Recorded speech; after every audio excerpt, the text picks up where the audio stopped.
हेडलाईन्सचे प्रायोजक आहे NBC bearings, लांब पळण्यासाठी। उपमुख्यमंत्री देवेंद्र फडणवीस आणि अजित पवार मुख्यमंत्र्यांच्या वर्षा निवासस्थानी दाखल। जागा वाटपासंदर्भात मुख्यमंत्र्यांच्या उपस्थितीत वर्षावर खलबतं सुरूच। शिंदेंच्या शिवसेनेनं हिंगोलीचा जाहीर केलेला उमेदवार बदलला। हेमंत पाटील यांच्याऐवजी बाबूराव कोहळीकर यांना उमेदवारी जाहीर। यवतमाळमधनं भावना गवळींचा पत्ता कट। हेमंत पाटील यांच्या पत्नी राजश्री पाटील यांना यवतमाळ वाशिममधनं उमेदवारी। भाजपचा दबाव म्हणून उमेदवारी बदलावी लागली, यापेक्षा मोठी नामुष्की काय? लोकसभा ट्रेलर दिल्लीश्वर विधानसभेत पूर्ण पिक्चर दाखवतील। ठाकरे गटाच्या अंबादास दानवेंची शिंदे गटावर टीका। भाजपात घरवापसीबद्दल एकनाथ खडसेंचं मोठं विधान। कार्यकर्त्यांना विश्वासात घेऊन निर्णय घेणार। दिल्ली दौऱ्यानंतर सुरू असलेल्या चर्चांवर एकनाथ खडसेंचं स्पष्टीकरण। नाशिकच्या पुरोहित संघाचा अप्रत्यक्ष भुजबळांना विरोध, तर हेमंत गोडसेंना पाठिंबा। गोडसे देवी देवतांबद्दल कधीच आक्षेपार्ह बोलले नाहीत, पुरोहित संघाचं पत्र। अर्चना पाटील उद्या अजित पवार गटात प्रवेश करणार। अर्चना पाटील भाजपा आमदार राणा जगजितसिंग पाटील यांच्या पत्नी। धाराशिव लोकसभेची उमेदवारी मिळण्याची शक्यता, सूत्रांची माहिती। रामटेक लोकसभेचे वंचितचे उमेदवार शंकर चहांदे यांची माघार। अपक्ष उमेदवार किशोर गजभिये यांना पाठिंबा जाहीर। निलेश लंकेंनी माझ्यासारखं हिंदी इंग्रजी बोलून दाखवावं, सुजय विखेंचं आव्हान। तर आपण डॉक्टर नसलो तरी कोरोना काळात शेकडो लोकांना आधार दिला, त्यावेळी तुम्ही कुठे होता? लंकेंचा सुजय विखेंना सवाल।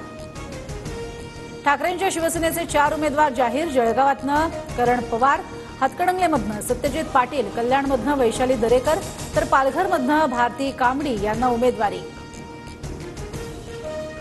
खानदेशात भाजपला मोठा धक्का। जळगावच्या खासदारकीचा राजीनामा देत उन्मेष पाटील ठाकरेंच्या शिवसेनेत। उन्मेष पाटलांचे खंदे समर्थक करण पवार यांना जळगावमधनं तिकीट।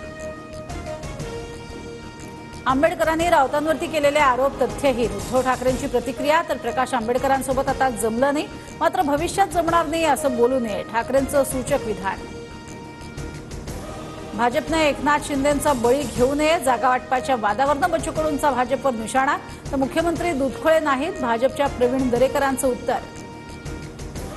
संजय निरुपम यांच्यावर काँग्रेस शिस्तभंगाची कारवाई करणार, तर उद्या निर्णय घेणार, संजय निरुपम यांचं ट्विट।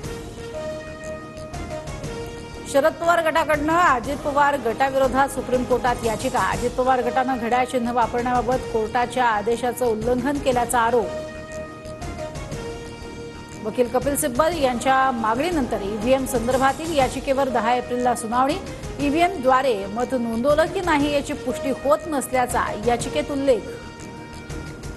रत्नागिरी सिंधुदुर्गवरती दावा कायम, उदय सामंत ठाम। तर रत्नागिरी सिंधुदुर्गसाठी आज भाजपकडनं नारायण राणेंच्या उमेदवारीची घोषणा होण्याची शक्यता।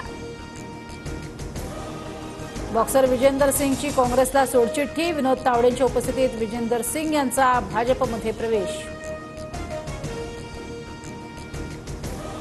आपचे राज्यसभा खासदार संजय सिंग तुरुंगाबाहेर। मनी लॉन्ड्रिंग प्रकरणात संजय सिंग यांना अटी शर्थींच्या आधारे जामीन मंजूर। काँग्रेस नेते राहुल गांधींचा वायनाडमधनं उमेदवारी अर्ज दाखल। राहुल गांधी एकाच मतदारसंघातनं निवडणूक लढवणार असल्याची चर्चा।